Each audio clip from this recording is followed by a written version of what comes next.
Bonjour à tous, bienvenue à cette webconférence sur le rôle et les priorités de la DSI dans les projets d'expérience client. Vous allez découvrir l'évolution des activités, des directions des systèmes d'information et leurs priorités 2023 pour mener à bien des projets innovants de relations clients avec les bons outils.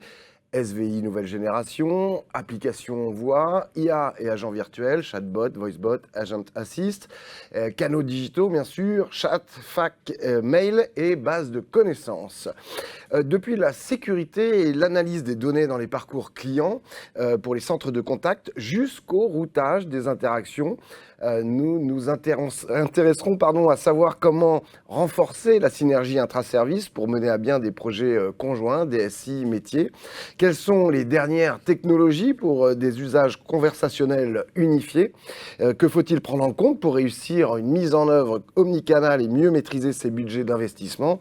Et quelles sont les priorités? On s'appuiera sur les derniers résultats d'études menées par Genesis auprès de 100 DSI en France et le retour d'expérience de consultants spécialisés dans l'expérience client. 3 parties dans ce débat, la présentation des résultats sur la place de la DSI dans les projets et l'évolution de la coopération avec les métiers, état des lieux à partir des données de l'étude, les enjeux de la DSI et les enjeux des métiers, convergence et complémentarité sur les priorités d'investissement. On vous livrera bien sûr les données de l'étude et une comparaison avec celles de l'expérience client en provenance de Relations Client Mag. Et enfin, les innovations 2023 en matière d'expérience client, ça intéressera les équipes IT, l'omnicanalité, pourquoi et comment orchestrer les flux voix et digitaux, intégrer des voicebots et chatbots, ce qu'il faut savoir, solution d'analyse du sentiment et des émotions, le nouvel Eldorado pour la satisfaction client, et enfin interfaçage CRM et gestion des données au sein d'un parcours client. Et pour débattre de ces sujets, eh bien, j'ai le plaisir d'avoir une Dream Team sur ce plateau avec Romain Lucas, Senior Manager Sales. Bonjour. Bonjour. Merci d'être là. Face à vous, Romain Jourdi, Senior Solution Consultant. Bonjour Romain. Bonjour Alexandre. Deux Romain à table et un Pierre pour compléter. Pierre Mouchard, Solution Consultant. Bonjour Pierre. Bonjour Alexandre. Merci d'être là. Alors on démarre avec la présentation des résultats sur la place de la DSI dans les projets et l'évolution de la coopération avec les métiers, l'état des lieux en lien avec les données de l'étude. Romain Lucas, vous êtes donc Senior Manager Sales, ce que je disais à l'instant chez Genesis, et vous accompagnez les directions métiers et informatiques de grands groupes depuis maintenant plus de 20 ans, ça n'a pas l'air comme ça, mais c'est bien le cas, dans le domaine de l'expérience client, notamment pour les banques et les assureurs. Quelle est la relation de Genesis avec les entreprises que vous suivez et votre implication auprès des DSI et des directions des services clients? Je disais que vous n'avez pas l'air parce que vous faites jeune, hein, non pas parce que vous n'avez pas d'expérience. J'ai mis mes lunettes là. Donc oui, personnellement, ça fait 20 ans que je travaille pour Genesis.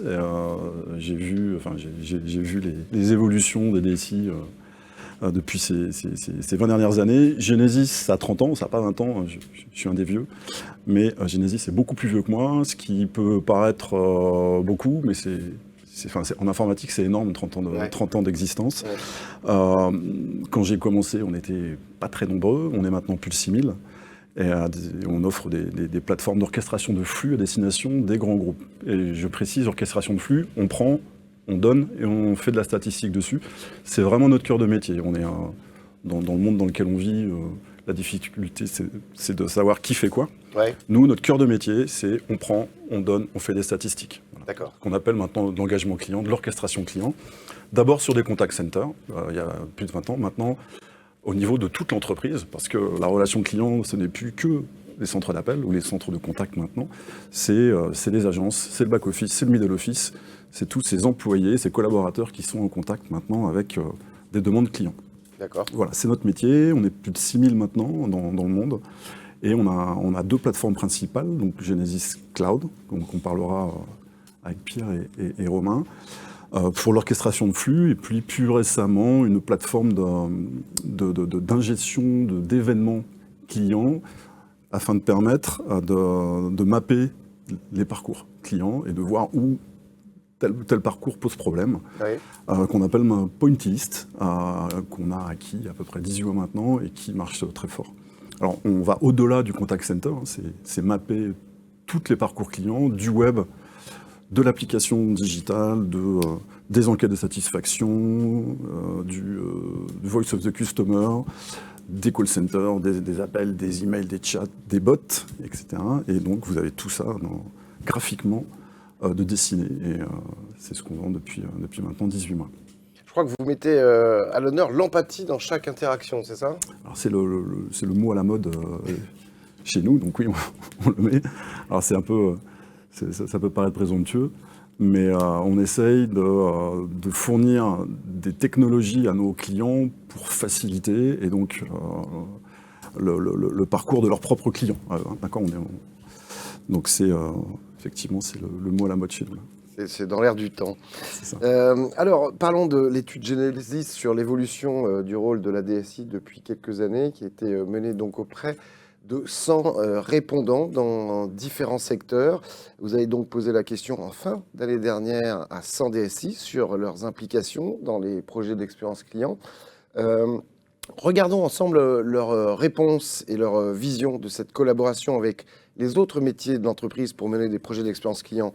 La question était donc la collaboration DSI métiers au service du parcours client au sein de votre organisation qui est en charge de l'évolution des parcours clients. Et on voit effectivement 44% les deux, donc une implication partagée. 43% c'est très proche les équipes métiers. 13% les équipes IT. Qu'en pensez-vous ? Eh bien, Alexandre, c'est une implication très forte du coup des DSI qui aujourd'hui partagent et collaborent avec le métier. C'est très très positif pour l'ensemble avec cette implication au tout niveau de l'entreprise et donc un échange global qui apporte l'ensemble des possibilités.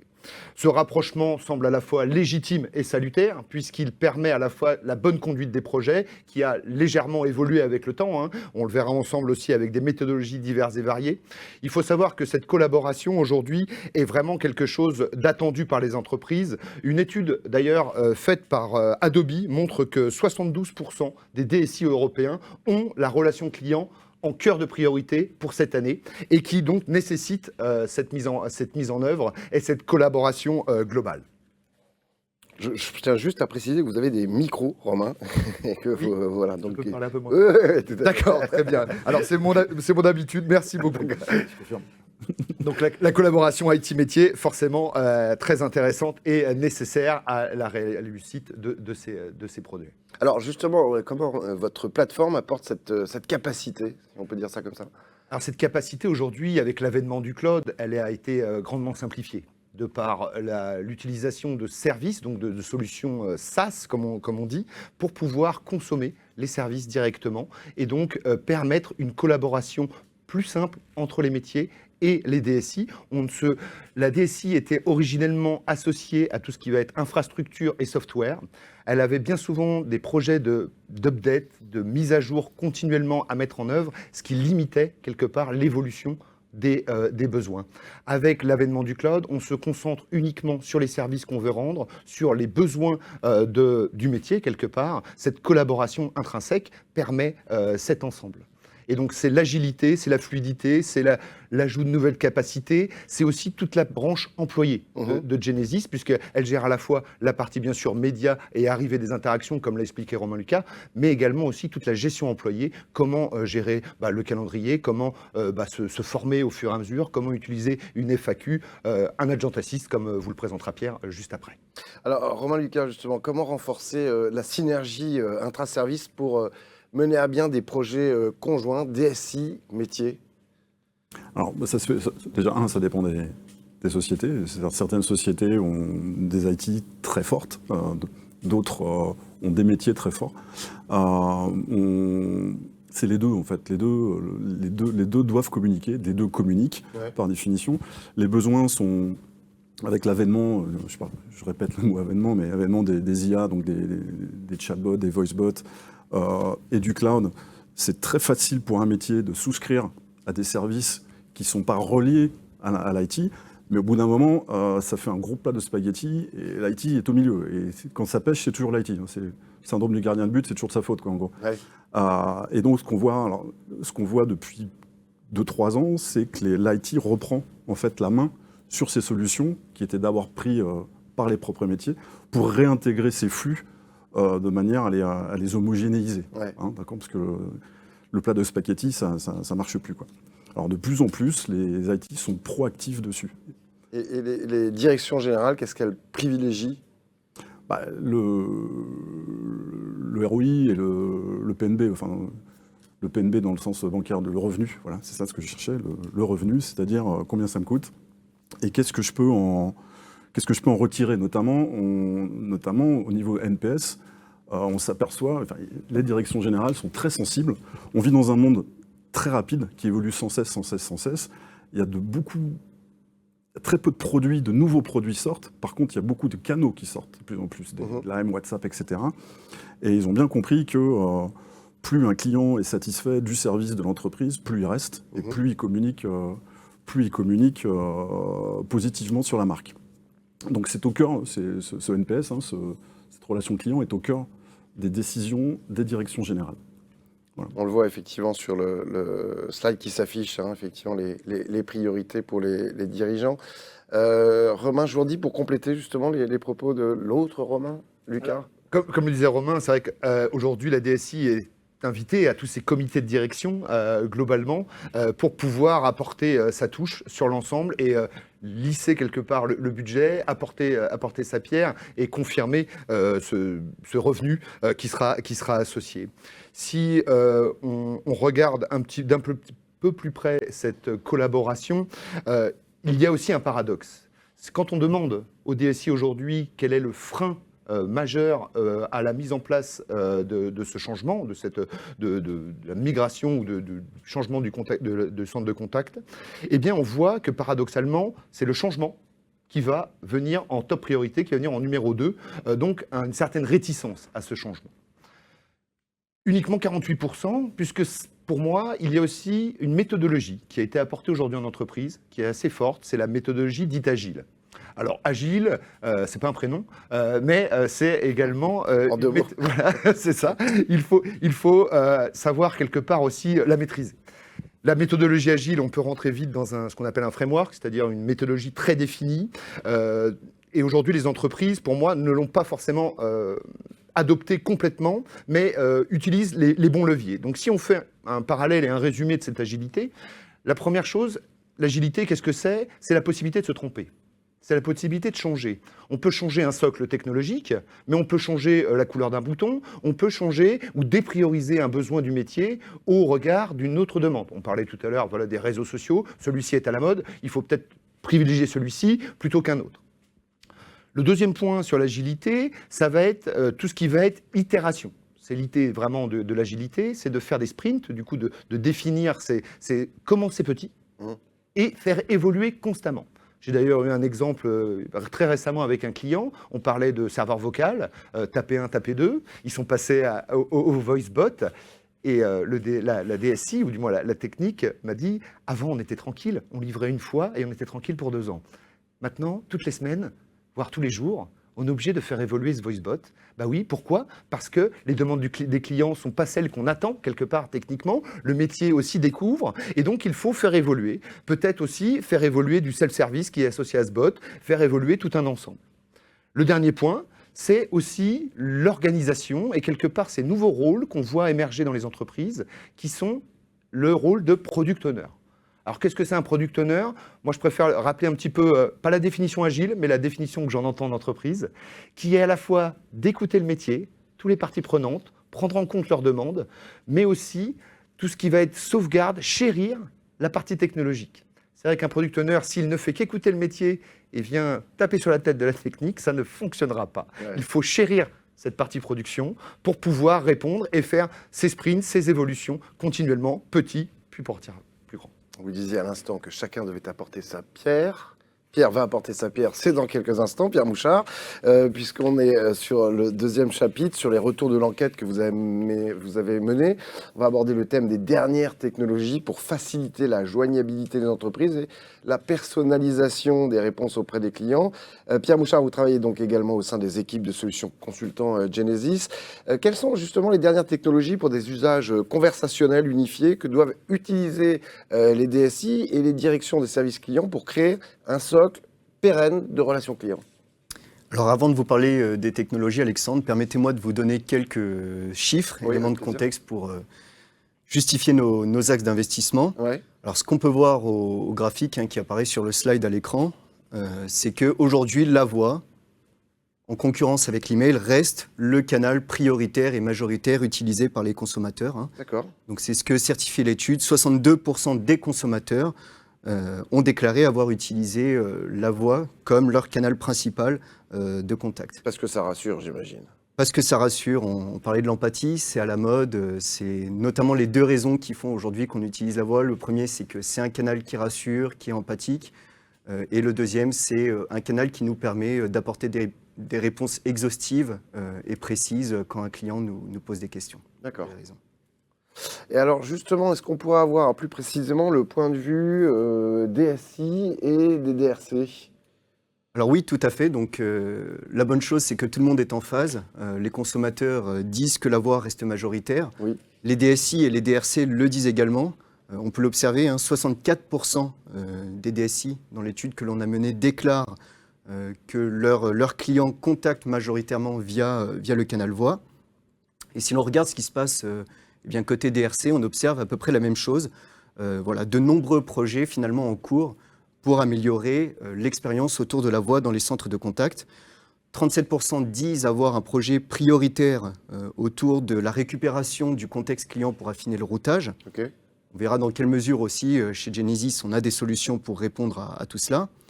36% des DRC déclarent également avoir des sujets autour de tout ce qui va être analyse des intentions et des sentiments, chose que l'on peut également traiter chez Genesis au travers de ce que l'on appelle le Speech and Text Analytics. Et pareil, 31% déclarent avoir des besoins de collecte de la donnée client, notamment pour des besoins de restitution à l'agent. Donc voilà, en conclusion, c'est tout cela, tous les projets qui peuvent exister aujourd'hui et l'engouement de par les consommateurs qui font que le canal de la voix reste un canal majoritaire malgré l'essor assez exponentiel du digital que l'on observe aujourd'hui. Alors la question est de savoir aussi quelles sont les dernières technologies pour des usages conversationnels unifiés, du multicanal vers l'omnicanal. Romain Lucas, Genesis a posé la question auprès des DSI sur justement la maturité de leur entreprise concernant les usages omnicanaux. Quelles réponses ont-elles apportées? La vaste majorité d'entre elles ont plusieurs cordes à leur arc, plusieurs canaux. C'est pas en utilisant un canal qu'on traite la demande tout de suite, c'est en utilisant plusieurs canaux, mais il faut les reconstituer derrière. Parce que si on a 3 systèmes qui répondent à 3 types de canaux différents, derrière la réconciliation est quasiment impossible, voire même la réponse est différente en fonction du canal, parce que l'interlocuteur est différent aussi. Donc ça, c'est notre métier. Ouais. Pour les DSI, pour commencer? Plusieurs canaux de communication sont indépendants les uns les autres, donc Ouais. 51%. Ouais. Et puis, pour le reste, ils utilisent principalement, donc ce que je rebondis sur ce que disait Pierre, c'est la voix et l'email, et de plus en plus de canaux digitaux, de messaging, comme on va le voir avec Romain, et puis de réseaux sociaux. Des surprises dans ces statistiques ou pas? Non, c'est une évolution qu'on observe depuis 5-6 ans, de toute façon. La surprise, c'est que la voix reste prépondérante. Ouais. Alors qu'on pensait, c'est pas l'un ou l'autre, c'est l'un et l'autre, principalement. Est-ce qu'il y a des différences justement avec les DRC? Différence en... Est-ce qu'on note... Non, ce sont les mêmes ordres de grandeur. D'accord. On voit ici, de manière omnicanale, 46,7% via quelques canaux unifiés. Comme la voix. Sur les 51% de tout à l'heure. Ouais, tout à fait. Pierre, vous nous avez parlé tout à l'heure de la voix, The Voice. Quel est le constat sur l'unification avec les autres canaux et quelles solutions proposez-vous chez Genesis qui donneraient des informations utiles pour les directions informatiques et les directions des services métiers qui nous regardent et nous écoutent? Alors on va dans le sens de ce que montrait Romain juste avant, donc à savoir l'omnicanalité. Ouais. Ça va être la possibilité pour un collaborateur de pouvoir recevoir les interactions, quel que soit le canal, dans un même écran, dans une interface unifiée. D'accord ? Donc on a une approche cette fois-ci un peu différente où notre solution, nous en parlerons juste après, Genesis Cloud, devient l'orchestrateur de l'ensemble de ces canaux. orchestrateur unique. Et on le voit également à cet écran, hein, c'est ce qui est illustré avec le petit entonnoir. Eh bien, vous pouvez voir que quel que soit le canal de communication avec lequel un client vous contactera, tout va rentrer dans cet entonnoir. Et puis, on va définir des règles qui vont venir analyser le contexte, récupérer des éléments sur ces clients-là, pour pouvoir derrière, in fine, affiner le routage et donc router vers le bon conseiller. Une chose à retenir, moteur unique, dans le sens anglo-saxon du terme, c'est qu'il n'y a qu'un moteur. Il n'y a pas un moteur pour le mail, un moteur pour la voix, un moteur pour le WhatsApp. Il y a un seul et même moteur. D'accord. C'est ce qui fait la différence avec de nombreux outils du marché. Tout à fait. Merci beaucoup Pierre pour cette explication sur les bases de l'omnicanalité. Alors les innovations avec l'IA, parlons de l'automatisation et notamment des bots. Comment bien les intégrer et les utiliser dans une vision omnicanale? Quelles sont les attentes des DSI en termes d'innovation et quelles solutions proposez-vous chez Genesis? Alors les attentes sont nombreuses et on essaie d'aller au-delà hein, même. Mais premièrement, le bot, vous avez raison, 23% des DSI déclarent avoir recours fréquemment à des bots, 5% déclarent les utiliser de façon fréquente. Ouais. C'est relativement peu. On voit en tout cas qu'il y a beaucoup d'opportunités aujourd'hui pour aller sur ce terrain-là. D'accord, développer, ouais. Exactement. Et donc ça va vraiment avec l'essor du digital tel qu'on en a parlé en introduction. Et ce qu'il faut voir, c'est que les bots aujourd'hui ne sont pas là hein, pour remplacer les collaborateurs du centre de contact, mais plutôt pour les aider. Chez Genesis, on a une approche assez pragmatique. Pour les bots, on a par exemple proposé des cas d'usage au travers desquels on va pouvoir déployer des bots. Et donc ça pourrait rentrer alors sur un chemin dans lequel on pourrait avoir différents bots. On pourrait avoir dans un premier temps un bot de triage, un peu comme on vous en a parlé Romain d'ailleurs tout à l'heure, bot de triage qui viendrait qualifier de façon plus précise la demande d'un client en langage naturel plutôt qu'un SVI tapé 1, tapé 2 qui reflète voilà, souvent l'organisation de l'entreprise. On peut également avoir des bots FAQ qui sont dispo 24/7 pour répondre aux questions des clients. Et puis également des bots d'attente. Donc là, on est dans une logique où on va finalement utiliser l'attente comme une opportunité de qualification supplémentaire, toujours avec en esprit de faciliter la tâche de l'agent par la suite dans le traitement de l'interaction avec un client.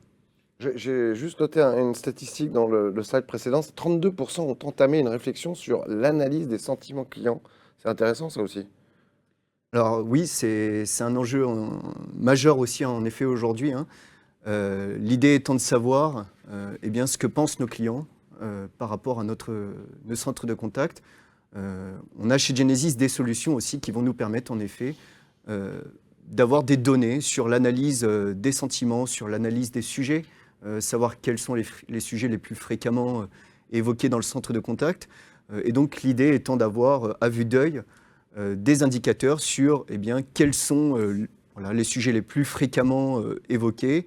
Et puis derrière, on le verra aussi, pouvoir prendre des actions sur, partant de ces constats-là, sur les données dont on dispose, sentiments clients, etc., des améliorations de notre centre de contact en termes de SVI, etc. etc. Revenons ensemble sur les bots, justement. Quelles sont les technologies de bots à mettre en place en utilisant votre solution? Alors, on a aujourd'hui chez Genesis 3 approches possibles. La première étant notre propre technologie de bot, que l'on appelle Genesis Dialog Engine, aussi bien disponible pour la partie voice bot que pour la partie chatbot sur les canaux digitaux.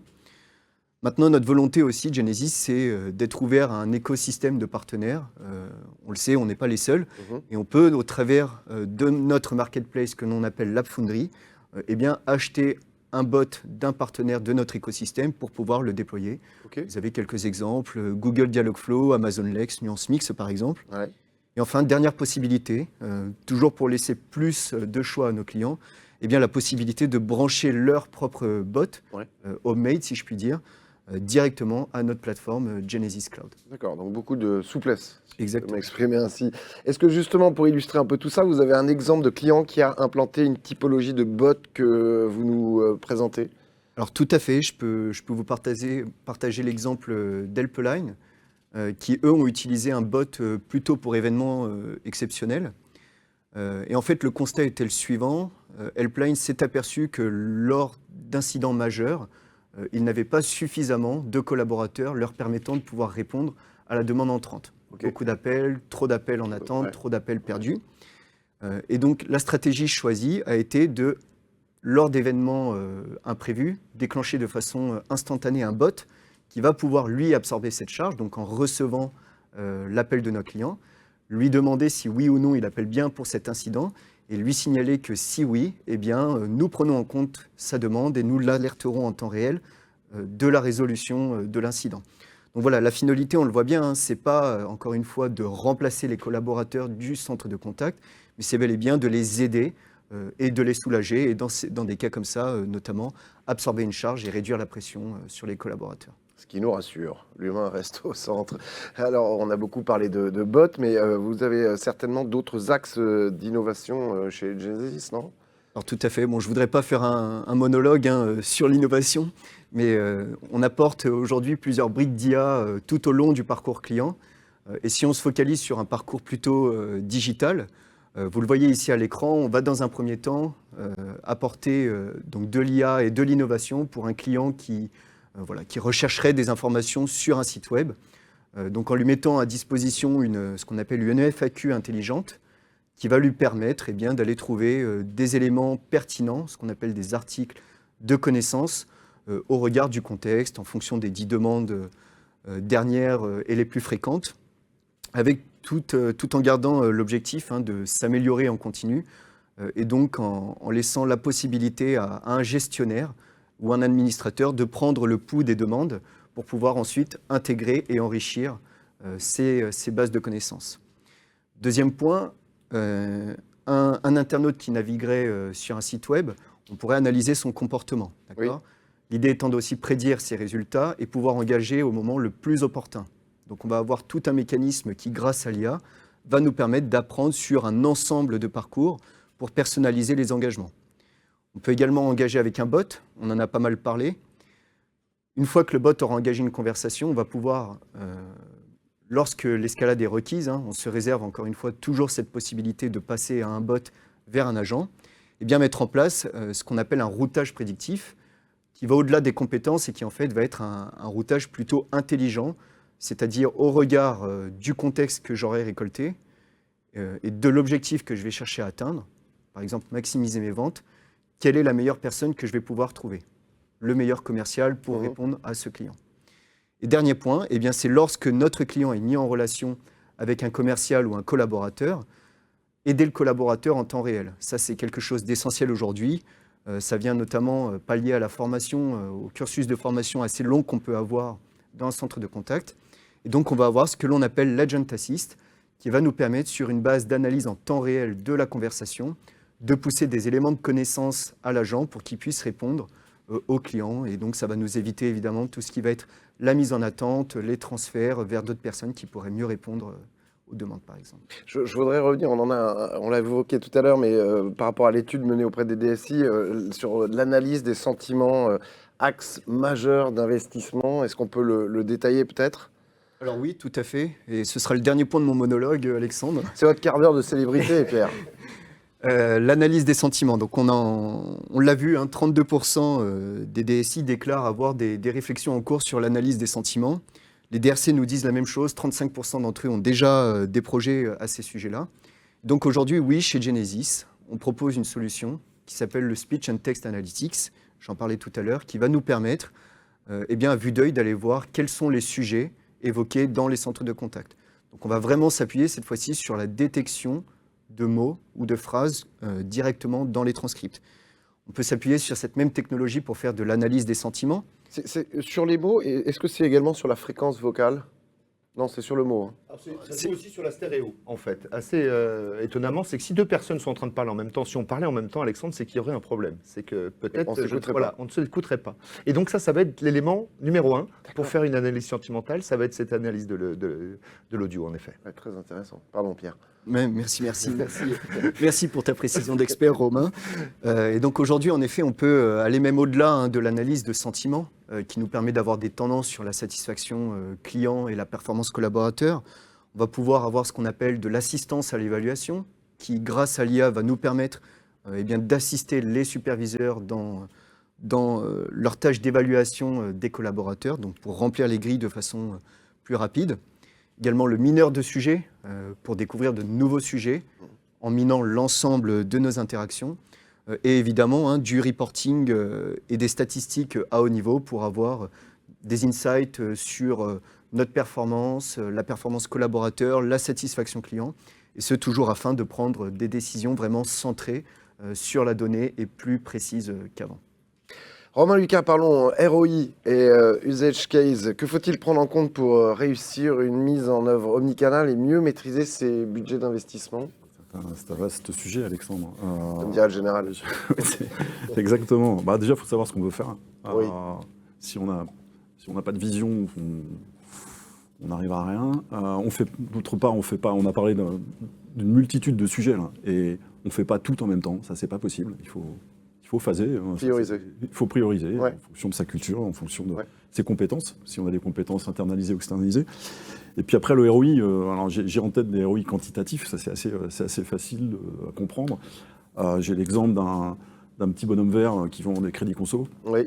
Et ils sont passés, ils avaient 19 produits. Donc le produit mail, le produit chat, le produit bot, le produit voix, le produit machin. Et ils sont passés à un produit avec Genesis Cloud. Donc l'économie le ROI est assez facilement quantifiable. Donc là c'est assez simple. Donc un ROI en termes de maintenance applicative, en termes de compétences. J'ai plus 19 compétences, j'ai plus qu'une seule compétence à maîtriser. Donc ça c'est le ROI quantitatif. Il y a le ROI un petit peu plus qualitatif. Quand on n'a plus qu'un produit et un moteur unique et un seul desktop, enfin un poste de travail pour les conseillers, ça évite aux conseillers de se loguer dans le numéro 1, de se déloguer dans le numéro 2 et de se reloguer dans le numéro 3 et puis d'essayer de tout organiser derrière, ce qui est impossible. Donc ça c'est une économie de temps pour les salariés, donc qui dit les collaborateurs, pardon, qui dit économie de temps, dit économie en euros. Et puis au niveau qualitatif, on consomme tout de suite l'innovation. On a beaucoup parlé d'innovation. Je vous disais attention au stylo que... Ah ouais, non, mais je crois que j'avais cassé le micro. On parle beaucoup d'innovation. Ah oui, c'est vrai. C'est bon ça. On parle beaucoup d'innovation. L'innovation, ça coûte cher. De faire des POC, des maquettes tout le temps. Oui, bien sûr. Avec Genesis Cloud, on consomme l'innovation tout de suite. D'accord. On essaye, on revient. On parlait de la méthode agile de tout à l'heure avec l'autre Romain. Voilà les quelques ROI que je peux avoir en tête. C'est important de le souligner. Romain Jourdi, justement, comment on peut mettre en place cette réussite dans un contexte budgétaire qui est forcément qu'on essaie de maîtriser au maximum, quoi? Eh bien, écoutez, Alexandre, c'est tout d'abord, comme pour paraphraser un petit peu ce que disait Romain, c'est ouvrir des portes déjà ouvertes. C'est avec l'avènement du cloud, quelque part, on vient consommer ce service. Donc, il est disponible. Après, il faut le prioriser, le définir, quels sont les besoins qui sont associés à cet ensemble. Mais on voit de toute façon qu'avec le passage au cloud, on va avoir des réductions. Des réductions d'infrastructures, forcément, pour pouvoir gérer tout ce qui est machine, etc. Le nombre de systèmes, Romain l'a dit avec cet exemple client, 18 pour 1, forcément, une administration centralisée. La réduction des temps d'arrêt également, puisqu'une solution SaaS avec des SLA aussi agressifs que les nôtres permettent aussi de ne pas multiplier les environnements multiples pour pouvoir le cas de panne et les multiplier. Et aussi tout ce qui va être mis en œuvre. On en a parlé avec Romain déjà, mais il faut savoir qu'aujourd'hui, avec Genesis Cloud, on voit une baisse de à peu près 33% du temps d'administration avec notre solution, ou même 30% de baisse au niveau des licences et du coût global. Ouais. Pour un petit peu imager cet ensemble, j'ai repris une étude qui a été menée par Forrester. J'allais vous le proposer. Excusez-moi. C'était ma relance, c'est pas grave. C'est pas grave. Forrester a donc fait cette étude pour un centre de contact de 160 personnes. Et donc on voit les bénéfices en termes de temps et pécunier tout de suite sur la droite. Bien sûr, ça s'est fait dans le temps, ça se fait pas la première année, oui. Ça se fait forcément avec un lissage sur le temps pour cette baisse du coût. Il faut voir aussi dans cet exemple, notamment la notion de saisonnalité. Vous voyez, donc 160 agents, il y a presque plus de la moitié qui sont là que 4 mois par an. D'accord. Eh bien, à l'origine, moi personnellement, ça fait 18 ans que je suis au centre de contact, je suis un petit peu plus jeune que l'autre Romain, mais j'ai été très longtemps à l'architecture, à la définition des systèmes, et donc on définissait le produit au pic, c'est-à-dire que c'était 160 agents, mais le client n'était pas sûr, donc on mettait plutôt 200 au cas où, et puis moi je gardais une petite marge aussi, donc on est monté à 210, et puis derrière ça, les machines étaient équipées pour pouvoir répondre à ces 210, avec un nombre d'appels différent, avec un environnement de PRA, donc en cas de problème qui était aussi fait au pic, et donc ce cumul faisait qu'on surconsommait quelque part. Bien sûr. Là aujourd'hui avec les solutions cloud et la notion du coup de mise à l'échelle ou de scalabilité, ça permet du coup de consommer quelque part les machines comme les licences uniquement quand on en a besoin. Donc pour ce client-là, par exemple, 4 mois dans l'année à 160 et puis le reste de l'année à 60 personnes. D'accord. Donc des économies effectivement à tout niveau. On reste avec vous, on aborde le sujet de la priorité d'investissement et des projets des DSI. Selon votre étude, quelles sont les priorités des DSI pour les mois, voire les années à venir? Alors la bonne nouvelle, Alexandre, c'est que paradoxalement à ce que j'ai dit tout à l'heure, cette fois-ci, ça semble merger entre les DSI et le métier. On voit cet engouement quelque part pour le parcours client, maîtriser le parcours client, mieux comprendre ses clients, analyser leur parcours et bien sûr proposer de nouveaux médias. Donc ça, c'est vraiment le parallèle qu'on peut faire entre les directions des relations clients et la DSI. Pour reprendre un petit peu les chiffres, notamment les 83% d'analyse des données de parcours et l'optimiser, Romain en a fait un petit peu une explication tout à l'heure, c'est qu'aujourd'hui, le parcours client, il ne faut pas le refermer qu'uniquement sur le centre de contact. Ce parcours, aujourd'hui, on le commence tous ensemble sur Google pour aller regarder un produit, un besoin, un service, quelque chose. Et donc, ça va toujours peut-être commencer, pour moi, commence toujours par le web pour pouvoir ensuite évoluer. Et à la fin, je donnerai un avis, mais cet avis ne sera pas forcément dans la solution de centre de contact. Ça ne sera pas forcément l'avis que la marque m'a envoyé, sur laquelle je vais répondre. Je vais peut-être donner mon avis autre part. Et donc, c'est merger toutes ces informations qui est aujourd'hui au cœur de toutes les entreprises, et notamment des grands groupes, pour pouvoir agréger ces données et uniquement, j'ai envie de dire qu'aujourd'hui, on peut le faire grâce à nos puissances de calcul et aux logiciels développés par Genesis avec Pointillist, pour pouvoir agréger l'ensemble de ces données qui, comme vous l'imaginez, c'est des milliards, des centaines de milliards de données qui sont à analyser presque quotidiennement pour avoir ces informations-là. On voit par exemple sur un de nos gros clients, qui est Comcast, donc la télévision aux États-Unis, c'est une réduction de 30% des déplacements des véhicules. Vous direz, mais quelle est la relation avec le parcours client? Eh bien, à un moment, il y a un technicien qui vient chez vous pour réparer la télé. Eh bien, là, il n'y a peut-être pas besoin. C'est grâce à cette étude et en voyant peut-être les volumes qu'on arrive à anticiper les problématiques et donc proactivement répondre à nos clients et leur donner la visibilité. Une meilleure compréhension du contexte. Ça, c'est vraiment le cœur de notre métier, pour moi, presque depuis 20 ans. C'est vraiment avoir cet ensemble. Et bien sûr, l'évolution des centres de contact. Donc là, on parle bien souvent d'une évolution dans le sens de l'obsolescence quelque part des solutions existantes, un petit peu vieillissantes, l'ajout de canaux qui est toujours compliqué, nécessite cette fameuse upgrade dont je parlais tout à l'heure. Donc, est-ce qu'on va investir pour pouvoir répondre aujourd'hui à WhatsApp et demain à Line? Je ne sais pas. Eh bien, les entreprises se posent la même question et ils font comme moi et ne font rien quelque part. Donc, voilà, c'est un petit peu ce que je peux voir sur la DRC. Maintenant, reparlons un petit peu des DSI. Oui. Est-ce que justement, chez eux, le cloud est une constante pour faire évoluer l'expérience client? Alors on le voit aujourd'hui constamment mis en avant avec cette appétence quelque part pour cette consommation du service. Mais paradoxalement, la DSI est au cœur des systèmes d'information, est au cœur de la donnée, et la donnée leur appartient. Donc on peut voir notamment sur ces chiffres que la préoccupation majeure des DSI aujourd'hui, c'est bien entendu la sécurité. Je vous parlais tout à l'heure de mon passé, où je comptais quelque part des machines. Aujourd'hui, je défends ma solution en termes de sécurité pour répondre aux besoins des clients, et notamment des clients français et européens. Alors à propos de sécurité justement, et de gestion de données, est-ce que c'est une préoccupation majeure? Oui, c'est vraiment au cœur de tous les échanges qu'on a aujourd'hui, peut-être pas au premier échange, puisqu'on rencontre à la fois les DSI et les métiers aujourd'hui un petit peu communément, on en reparlera peut-être un petit peu plus tout à l'heure, mais en tout cas, vraiment la donnée, la sécurisation de la donnée est au cœur. Il faut savoir que Genesis Cloud est hébergé sur AWS, donc Amazon, des data centers dans différents endroits dans le monde, avec cette sécurité apportée par Amazon en termes d'accès physique.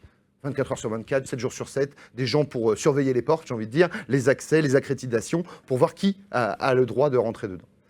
Genesis ensuite vient en surcouche de cet ensemble. Donc Amazon est là pour faire ce qu'on appellera le calcul et le stockage. Okay. Nous, ensuite, on vient apporter du coup toute notre brique logicielle, notre expérience de 32 ans pour pouvoir répondre aux solutions de centre de contact. Et donc, Genesis aujourd'hui, c'est une implémentation journalière de la sécurité. La sécurité est au cœur de toute évolution de la solution. Une fonctionnalité ne répond pas à un besoin de sécurité, nous n'allons pas la mettre en place.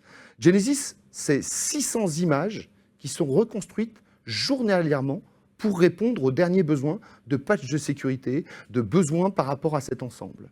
C'est une automatisation complète. Vous imaginez bien qu'il n'y a pas quelqu'un qui déploie 600 images à la main chaque jour. C'est donc, tout est automatisé, de l'environnement de développement jusqu'à la mise en production. Si un seul maillon vient à ne pas fonctionner, on recommence le process depuis le début. Et ce process donc, passe de l'environnement de développement au test, au pré-prod, au chaos testing, c'est-à-dire on fait n'importe quoi pour voir à quel moment ça casse, etc., pour arriver jusqu'à la fonctionnalité et la mise à disposition. On en a un petit peu parlé tout à l'heure, mais sachez que Genesis, c'est une implémentation de nouvelles fonctionnalités de manière hebdomadaire. Tous les mercredis, un ensemble de fonctionnalités sont disponibles. Alors certes, on n'a plus une roadmap définie en disant le lundi X, nous apporterons Agent Assist, mais nous avons des fonctionnalités qui arrivent de manière hebdomadaire. Bien sûr, on communique sur les éléments qui vont arriver prochainement, avec des gestions de bêta, etc. Mais voilà, juste pour revenir sur la sécurité, donc vraiment au cœur de tout ce qu'on fait chaque jour pour nos clients. Donc la sécurité, c'est la priorité numéro 1, on l'a bien compris. Et quelles sont les autres priorités ? Alors, les autres priorités, ce sera de manière globale, quelque part, ça va être de revenir à la mention de changement, intégration, déploiement. On revient un petit peu à l'essence même de la DSI, de cette gestion des systèmes d'information, de ce qu'on a toujours connu. Donc on retrouve ce besoin du changement, qui est aussi un frein, on l'a vu tout à l'heure, mais une collaboration aussi étroite entre l'ensemble. Donc c'est un métier, c'est des échanges divers et variés pour y arriver. Mais voilà, je les mixerai à l'ensemble, vous les avez à l'écran pour avoir le reste. Le top 10. Voilà, le top 10. C'est écrit comme ça d'ailleurs. Romain Lucas, vous avez vu les centres de contact évoluer, donc depuis, on va dire, quelques années, pour résumer. Quelles pistes d'investissement vous identifiez pour le futur ? Alors, il y en a deux. On parle de centre de contact. Il y en a deux. C'est la relation client, la relation de l'entreprise. En fait, c'est toute l'entreprise. C'est pas que le CRC. Le CRC, c'est celui qui prend l'appel quand le client n'est pas content. Je schématise à outrance, mais c'est ça. Mais s'il n'est pas content, c'est qu'il s'est passé des choses avant. Soit sur les frontaux digitaux qui ne marchaient pas, soit parce qu'il y a un problème avec le conseiller en agence, etc. Donc c'est l'affaire de tous. Donc il y a deux niveaux d'investissement. C'est déployer ces solutions, mais au travers toute l'entreprise. Enfin, tous les collaborateurs qui sont en frontal, des consommateurs, en voix, en appel, en physique. Donc ça, c'est une première axe d'investissement.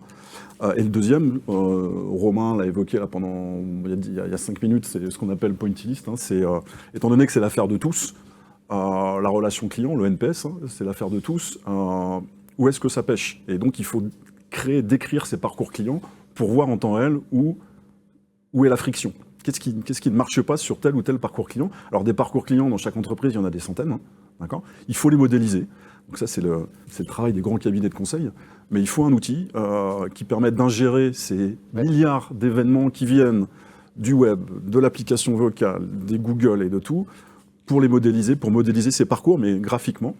Et ce sont les pistes d'investissement dans les prochaines années. Là, on travaille activement dessus depuis 18 mois.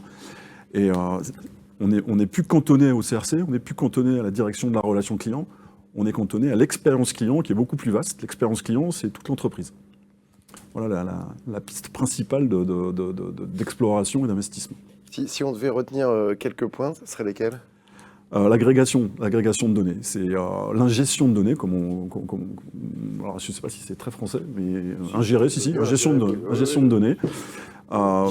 Ingérer des milliards et des milliards d'événements et des dizaines de sources différentes, d'accord.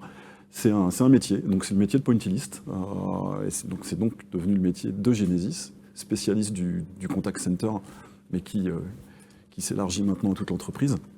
C'est vraiment, si on devait retenir qu'un mot, c'est agréger ces différentes données. Des grands groupes s'y attellent, pas forcément avec nous. Nous, elle est déjà faite. Eux le font, ou essayent de le faire depuis des années, mais ils n'y arrivent pas. D'accord. Donc on arrive au bon moment. C'est assez impressionnant. On parle à toute l'entreprise, on ne parle plus qu'au DRC, ça intéresse mon boulot. Enfin, personnellement, c'est très enrichissant, très intéressant de parler du vrai métier, qui est une banque, ou une assurance, ou une compagnie aérienne, ou un retailer. Ouais, bien sûr. Voilà. Avant de passer aux questions des téléspectateurs, c'est à vous la conclusion, Pierre. En quelques mots, quelles priorités vous identifiez pour les DSI, DRC et quelles sont les solutions que vous proposez? Si on peut résumer ça rapidement. Alors, Romain l'a dit, investir dans Genesis Cloud, ça me paraît essentiel, dans Pointillist aussi, beaucoup. Mais bon, pour être plus sérieux, ce qui me paraît primordial au-delà de ça, ça va être d'investir sur les outils qu'utilise le conseiller, améliorer les outils qu'utilise le conseiller. Factuellement, 32% des DSI identifient des lacunes, par exemple pour identifier le client lors d'une interaction. Les DRC nous disent la même chose et les conseillers, eux aussi, nous le disent. Un quart déclarent être frustrés par le manque d'ergonomie dans l'utilisation de leurs outils pour gérer les appels, les emails, les réseaux sociaux, etc. Donc l'idée, voilà, ça va être vraiment d'investir sur les outils qu'on va mettre à disposition du conseiller. L'omnicanalité, on en a beaucoup parlé. Amener à l'écran, tel qu'on peut le voir là, eh bien, l'ensemble des interactions, quel que soit le canal, pour que les conseillers puissent les traiter en un endroit unique. Leur donner également accès à un historique, pour qu'ils puissent voir eh bien, durant les précédents échanges entre un client et le centre de contact, qu'est-ce qu'il s'est dit, quelle était la raison de l'appel, pour avoir connaissance plus ample du contexte. Également au travers de ce que l'on appelle un script, mettre à disposition à l'écran de l'agent des informations en provenance d'outils tierces, des CRM, des ERP, des outils de case management, encore une fois au travers de notre marketplace que l'on appelle l'App Foundry. Donc voilà, l'idée de tout ça étant finalement d'apporter aux conseillers ce qu'on appelle une vision à 360 degrés, avoir un contexte complet, une interface ergonomique et simple à utiliser. Et dernière chose, l'Agent Assist, on en a beaucoup parlé, pour aider les conseillers en temps réel en leur apportant des informations de façon proactive à l'écran dès lors qu'ils interagissent avec des clients. Ok. C'est l'heure de passer aux questions. Plus d'une trentaine, je vois, me dit-on, dans l'oreillette, sont tombées. On n'aura pas le temps de toutes les traiter. On en a choisi 4. On va essayer de se donner le temps pour 4 questions avec The Voice, Daniel Arandel, au relais des questions. Alors oui, plusieurs questions. Alors la première question, c'est pouvez-vous nous dire où se situent les centres de données Genesis Cloud? Qui se lance?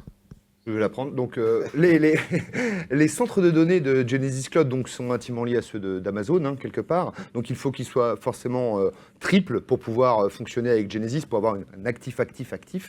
Et donc, si on focalise plutôt sur l'Europe, puisque je pense qu'on est plutôt franco-français aujourd'hui, on va donc avoir des centres de données en Irlande, à Dublin, et un deuxième, encore plus GDPR, j'ai envie de dire, à Francfort, en Allemagne. Très bien. Deuxième question. Aujourd'hui, dans vos échanges avec vos prospects et clients, êtes-vous plus souvent approché par les DSI ou par les DRC? C'est pour vous? Oui, je vais la prendre. Je vais faire une réponse de Normand. C'est les deux, mon capitaine. Ça dépend du sujet. Certains projets viennent de l'infrastructure, donc c'est plutôt les DSI.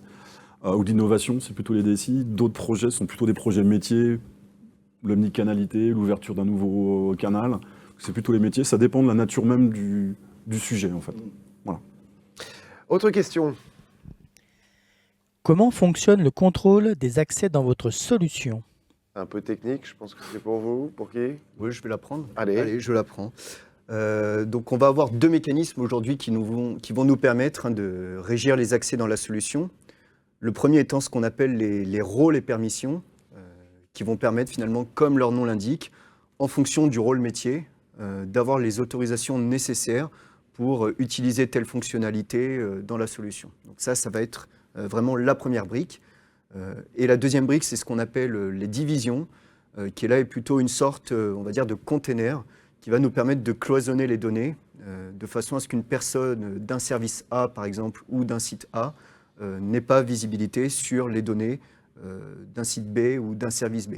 Service commercial, service client, on pourrait tout imaginer. Et donc, en croisant cette notion de rôle et de permission, on va être en mesure, du coup, de régir tout ce qui va être accès au sein de la solution Genesys Cloud. Ok. Allez, on prend une dernière question pour le plaisir, comme dire la chanson. Pour mener à bien un projet d'agilité, quels seraient vos meilleurs conseils? Je vais la prendre parce que j'ai parlé pas mal d'agilité. Je vais peut-être me répéter, mais vraiment ne pas se cantonner au framework. Je vais me faire peut-être des ennemis sur le sujet, mais pour moi, vraiment, il faut ponctionner ce qui est intéressant dans cette méthodologie, ou sinon vraiment l'appliquer, mais pour la plupart de nos clients, on ne va pas être dans du développement software. Donc ça va être quelque part la consommer, donc ne pas s'appuyer à fond dans le framework, mais plutôt n'utiliser l'essence même. Vraiment, commencer petit et définir vos sprints, donc la durée en fait, des itérations.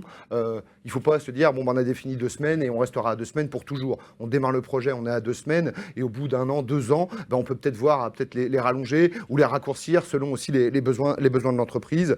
Et puis le dernier, mais je vais revenir dessus, c'est vraiment cette notion de product owner, parce que je l'entends parler un petit peu dans tous sens, mais c'est souvent des gens du métier qui vont avoir cette casquette.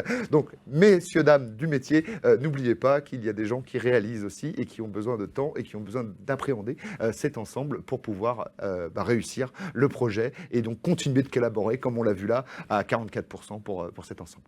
C'est ma tournée, je vous offre une dernière question. Comment définiriez-vous l'omnicanalité? Je vais la prendre, j'en ai pas mal parlé. Je pense en avoir une trop définition, parlé. une définition. Comme quoi, mieux vaut trop que pas assez. Omnicanalité. Alors peut-être que pour le définir, je vais commencer par la multicanalité. Oui. Ça, c'est ce qu'on voyait plutôt avant. Oui. Ça va être des collaborateurs qui vont traiter la voix, l'email, les réseaux sociaux dans des outils éparpillés. D'accord ? Indépendamment les uns des autres. Complètement non unifiés pour reprendre étanche. Pour reprendre les termes de Romain Lucas. Et donc ça a des implications du type pas d'historique unifié, pas la possibilité de passer facilement d'un canal à l'autre, etc. etc. Si on donne un exemple concret, ça veut dire quoi? Par exemple, un client pourrait trouver un prix en magasin qui ne serait pas le même sur Internet, ça peut être ça? Alors, ça pourrait être un parallèle tout à fait des informations qui divergent d'un endroit à un autre. Dans le cas de l'omnicanalité, c'est vous me contactez par téléphone, je réponds avec la main gauche. Pendant ce temps, mon collègue Romain Jourdi me contacte par email. Je regarde sur mon écran avec un œil à droite, un œil à gauche. Enfin, voilà, on ne s'en sort pas d'un point de vue ergonomie. Et donc, c'est ça l'omnicanalité finalement. C'est ramener à l'écran de l'agent l'ensemble des canaux, la voix, l'email, les réseaux sociaux, dans une même interface, avec un moteur unique. Un pilotage unique. On a très peu parlé de pilotage, mais c'est essentiel pour une direction métier. Bien sûr. Mais ce pilotage, si vous avez X outils, vous aurez X systèmes de pilotage à temps réel. Et dans notre monde d'éditeurs, chaque outil se considère comme seul au monde. Ça, c'est un vrai souci pour les utilisateurs. Ben non, quand je suis au téléphone, je ne suis pas dispo, même si l'email me dit il est dispo, il n'est pas dans l'email. Donc c'est ça l'omnicanalité, c'est réunifier tout ça. Parfait. Merci, je crois qu'on sait très précisément maintenant ce que sont les rôles et les priorités de la DSI dans les projets d'expérience client. Merci beaucoup Romain Lucas, Romain Jourdi et Pierre Mouchard d'être venus sur notre plateau de News Expérience Client. Merci bien évidemment aux équipes Genesys et à News Expérience Client, la préparation de ce débat qui est très instructif. Merci à vous de nous avoir suivis. On se retrouve bien évidemment très vite. En attendant, prenez soin de vous. Ciao.